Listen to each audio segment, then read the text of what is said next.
Shalom, bon matin tout le monde, bon réveil. Que le Dieu de gloire, Elohim, vous bénisse ce matin, qu'il vous protège pendant que vous vous donnerez à vos occupations. Et si c'est votre anniversaire aujourd'hui, je vous souhaite joyeux anniversaire. Soyez bénis, contents et conscients. Si vous êtes seul, sachez que vous n'êtes pas vraiment seul, puisque dans sa parole, il a dit « Je serai avec vous tous les jours, jusqu'à la fin du monde ». Et on sait, c'est une certitude, qu'il est là. Il est là dans nos activités. Il est là dans nos soucis. Il est là dans les circonstances. Il est là dans les situations de la vie. Dans les moments où est-ce que vous vous sentez tout seul, il est là. La différence, c'est lorsque nous devenons conscients de sa présence.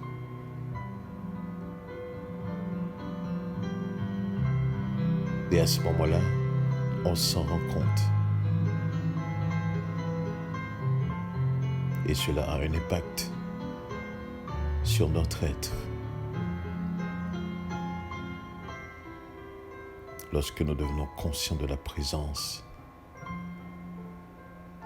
d'Elohim. Ce matin, j'aimerais partager avec vous un texte parlant de l'Égypte. Hier, j'avais mentionné que le Seigneur, l'Égypte était l'une des nations aussi qui a été dispersée parmi les nations.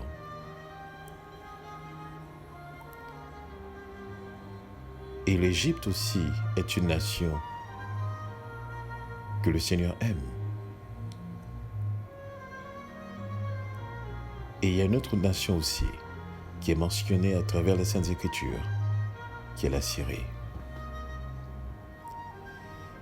Ce matin, vraiment, je vais parcourir des lectures afin de vous faire comprendre les choses à venir qui vont se passer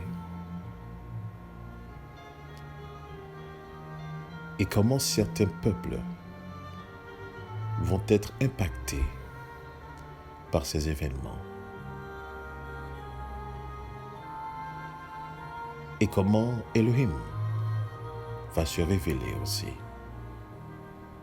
par rapport à leur histoire.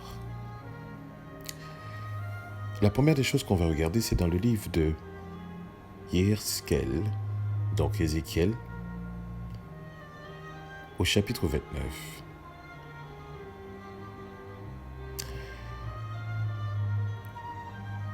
On va commencer par faire la lecture à partir du verset 12. Je lis pour vous. « Car je ferai au pays d'Égypte une désolation parmi les pays dévastés, et ces villes parmi les villes réduites en désert. Elles seront en désolation durant 40 ans. Je disperserai les Égyptiens parmi les nations. Pardon. Je les répandrai parmi les pays. Toutefois, ainsi parle Adonai Yahweh, au bout de 40 ans, je rassemblerai les Égyptiens d'entre les peuples parmi lesquels ils auront été dispersés. Je ramènerai les captifs d'Égypte et les ferai retourner au pays de Patros, au pays de leur origine. Et là, ils formeront un royaume humilié. Il sera le plus humilié des royaumes. Et il ne se lèvera plus au-dessus des nations. Je les diminuerai afin qu'ils ne dominent pas sur les nations. Ce royaume ne sera plus pour la main d'Israël un sujet de confiance, mais il lui rappellera son iniquité quand elle se tournait vers lui. et ils sauront que je suis Adonai Yahweh.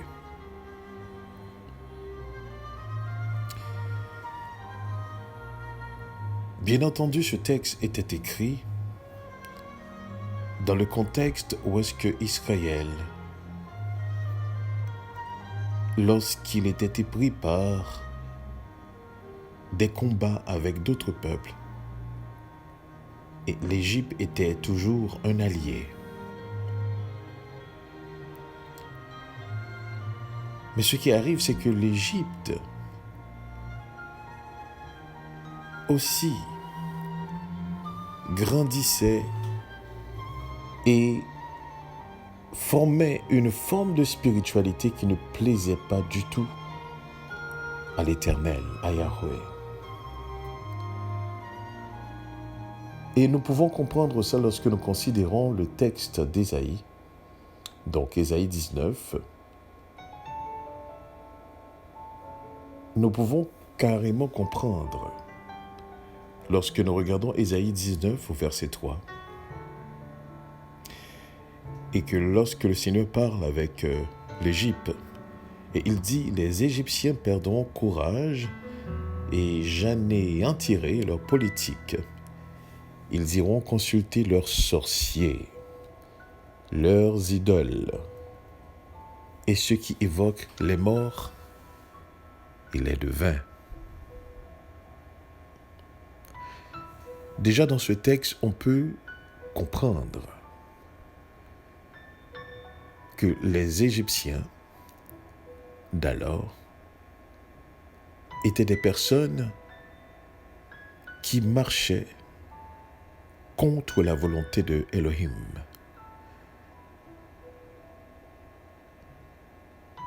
Et jusqu'à aujourd'hui, et c'est ça qui est étonnant, et c'est ce que j'aimerais partager ce matin avec vous. Lorsque vous parlez avec un descendant, les descendants de Cam, donc lorsque vous parlez avec un Camite ou bien un Kémite, cette tendance est encore là, d'ignorer Elohim et de retourner à la source de la servitude des croyances de leurs ancêtres.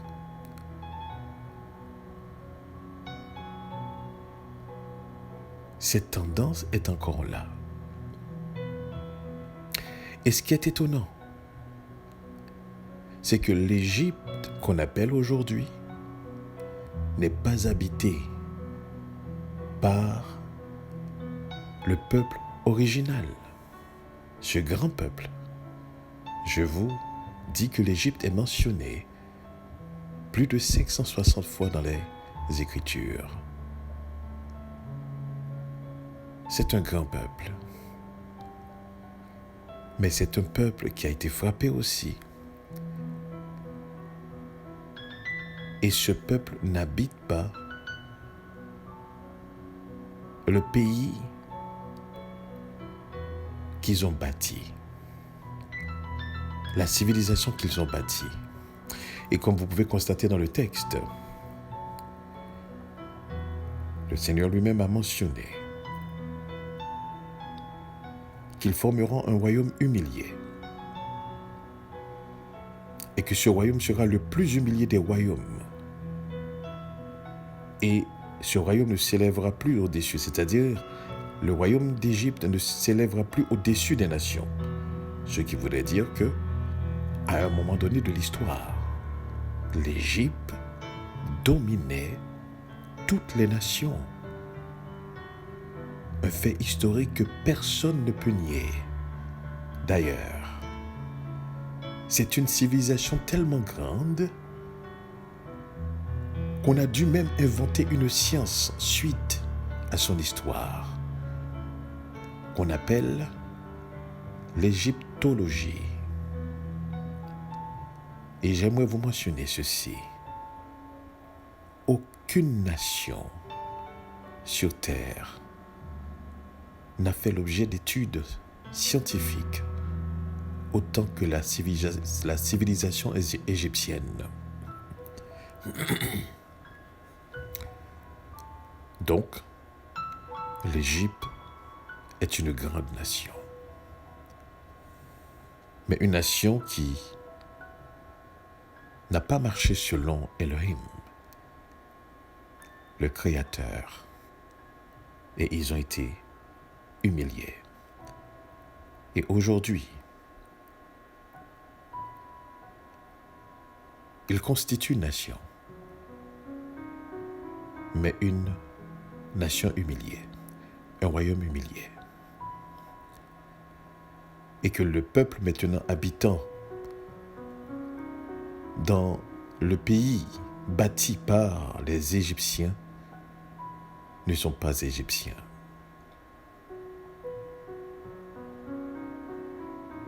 Tout cela, c'est pour vous montrer la véracité de la parole de Dieu. Et c'est l'une des raisons pour laquelle vous pouvez aller faire des recherches. Allez regarder justement le mouvement kémite. Et vous allez voir que ce mouvement est en train de prendre de l'ampleur. Le panafricanisme, un retour vers les croyances anciennes. Et ce sont les descendants de Cam, les Kamites, qui encore, dans leur discours, nient Elohim, le Créateur.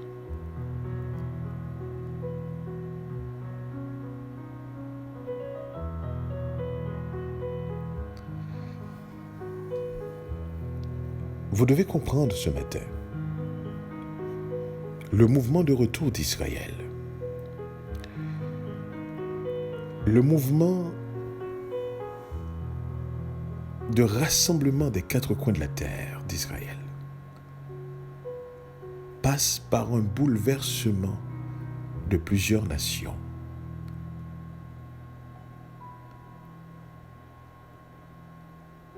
Ce ne sont pas des choses qui vont se faire sans qu'il y ait des catastrophes, sans qu'il y ait des événements qui vont secouer le monde. Et j'aimerais que vous compreniez cela ce matin.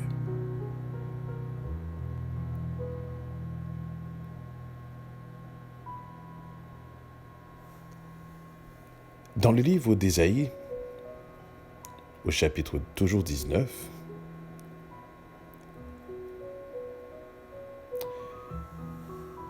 à partir du verset 13 maintenant, il est dit ceci, et je lis pour vous, jusqu'à la fin justement de ce chapitre, pour que vous puissiez comprendre ce que je suis en train de parler. À partir du verset 13, Ésaïe 19, il est dit ceci, les princes de Tsoan sont dépourvus de sens et les chefs de Memphis sont tous dans l'illusion. Eux qui étaient chargés de diriger l'Égypte, ils la font chanceler. L'Éternel a versé parmi les Égyptiens un esprit de vertige. Ils la font chanceler en tout ce qu'elle fait comme un ivrogne qui titube dans ce qu'il a vomi.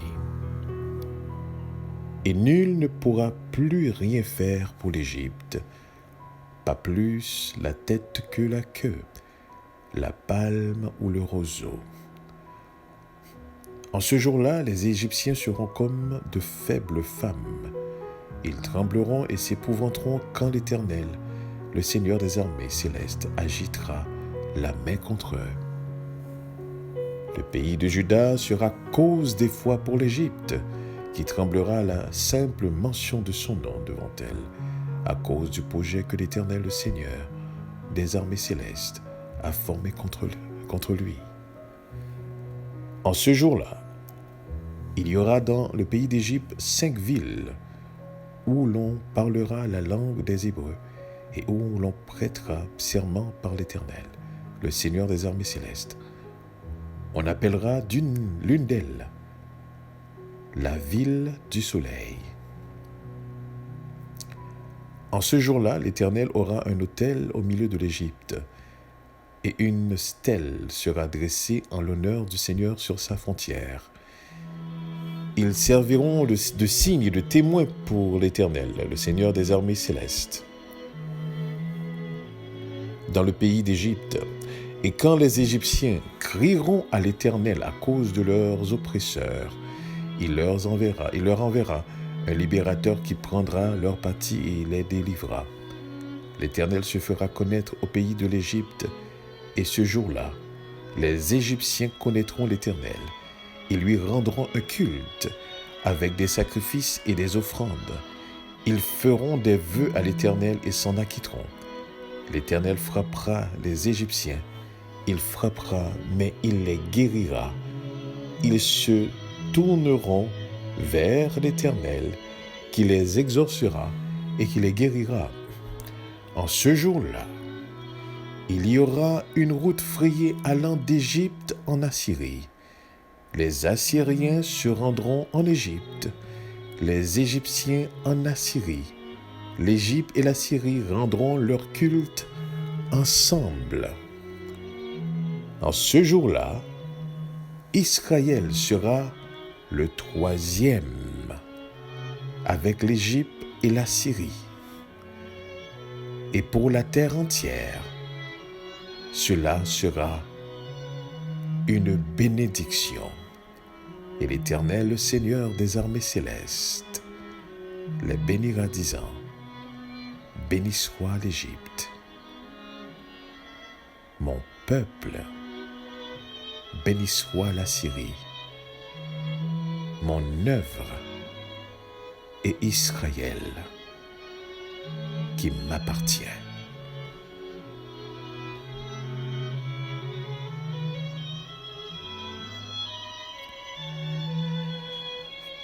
Vous comprenez?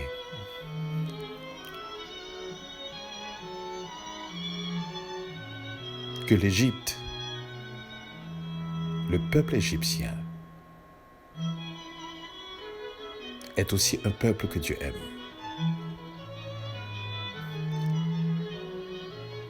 Et on parle maintenant du retour d'Israël, puisque nous sommes dans l'ère du retour d'Israël. Mais vous comprenez aussi que Israël ne sera pas le seul peuple rétabli.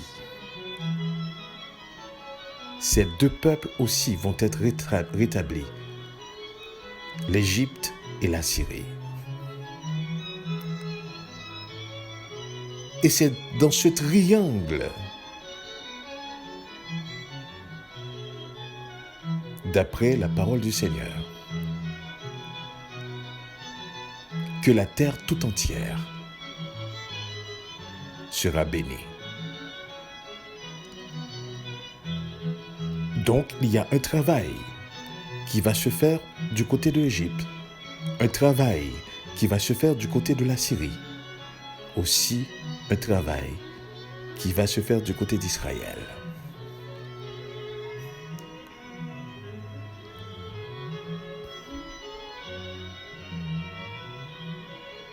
C'est pour cela, lorsque j'entends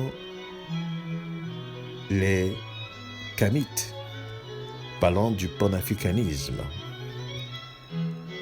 et que je vois ce mouvement qui prend de plus en plus d'ampleur, et j'ai compris qu'effectivement c'est un piège de l'ennemi pour empêcher cette prophétie de s'accomplir. Mais laissez-moi vous dire quelque chose ce matin. Il est clairement dit, d'après le livre d'Ésaïe, chapitre 19, au verset 24. Et il est mentionné de ce jour-là. Et ici, on ne parle pas seulement d'une journée de 24 heures, attention. On parle d'une période de temps. En ce jour-là, Israël sera le troisième, avec l'Égypte et la Syrie. Et pour la terre entière, cela sera une bénédiction.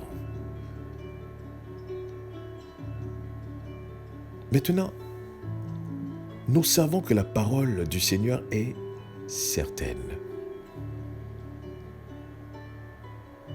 Ce dont maintenant vous devez faire, c'est d'observer, c'est de vous éduquer, de vous instruire à travers les événements du temps, tout en tenant compte de cette parole. Et effectivement,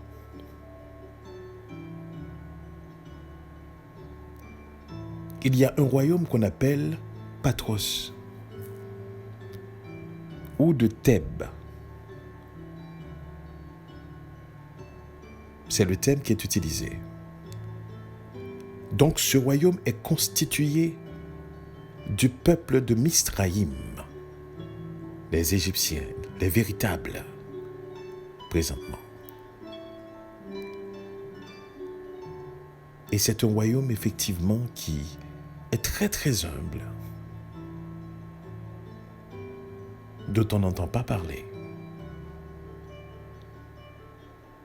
Ce royaume est habité par les descendants de Mizraïm, les Égyptiens.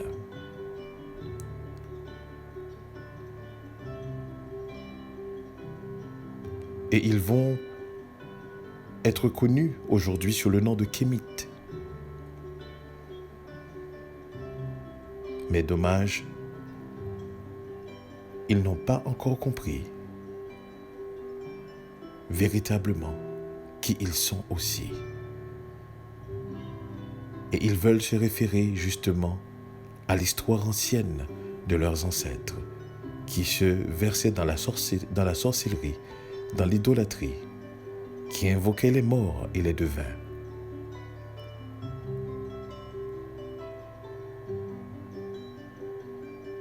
Mais d'après la parole du Seigneur dans le livre d'Ésaïe, il y a une route que le Seigneur fera avec le peuple égyptien, comme le peuple assyrien, comme aussi Israël, pour que ces trois peuples de la terre puissent constituer une bénédiction pour la terre entière.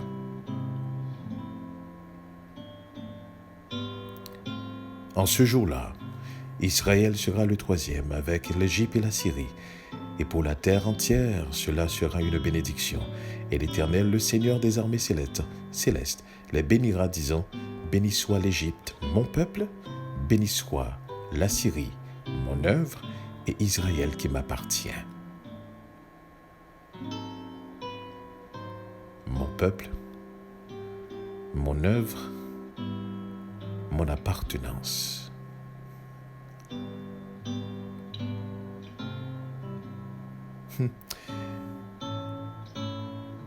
Je voudrais que vous voyiez l'histoire humaine, non en fonction de ce qui se fait de tous les jours ou de ce qui est raconté, mais en fonction de la parole de Dieu.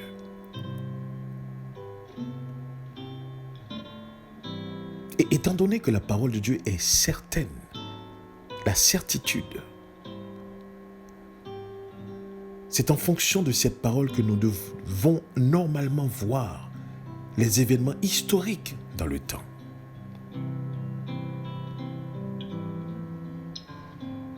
Ce dont cette prophétie raconte ici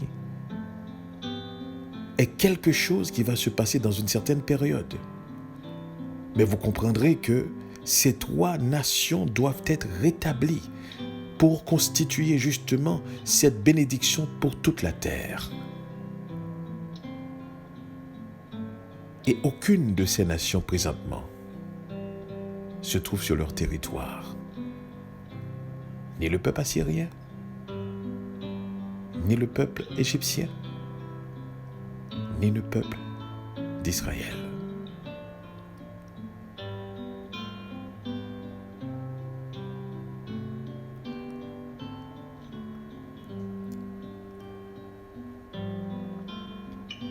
Les événements qui vont poursuivre, qui vont être déclenchés, a pour but justement de rétablir ces peuples-là afin de servir Elohim et que les autres nations puissent apprendre que la véritable bénédiction, le véritable bien-être, la véritable richesse, la véritable gloire, eh bien tout ça vient de Elohim. Et que nul n'est maître de l'histoire. Nul contrôle les événements.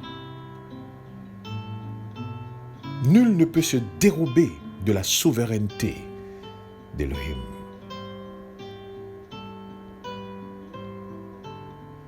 C'est l'une des raisons pour laquelle Job avait compris cela et dit, écoutez, mon Rédempteur est vivant et il se lèvera le dernier. C'est-à-dire, c'est lui qui aura le dernier mot. Dans l'histoire humaine, dans les événements, dans les circonstances, il est celui qui a le dernier mot.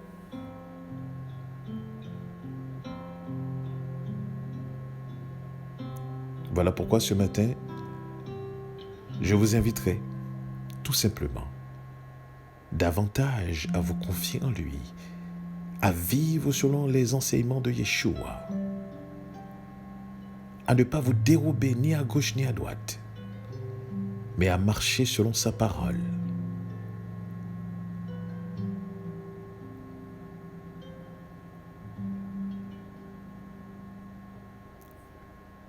Lorsque ces trois peuples seront rétablis,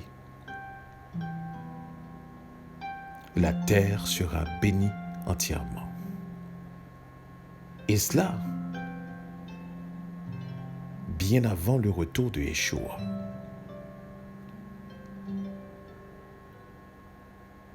Bien avant le retour de Yeshua. Le retour de Yeshua va être la fin du système entier, une nouvelle humanité. Il n'y aura pas ce parallèle entre justement ceux-là qui vont se confier en Elohim et il va y avoir le reste des nations qui vont poursuivre leur chemin dans leur orgueil, qui vont poursuivre le vent. Donc, il y a deux grandes périodes. La période où est-ce que Dieu rétablit les nations, donc l'Égypte, la Syrie et Israël, et la période du retour de Yeshua, qui ne se fera pas non plus sans bouleversement.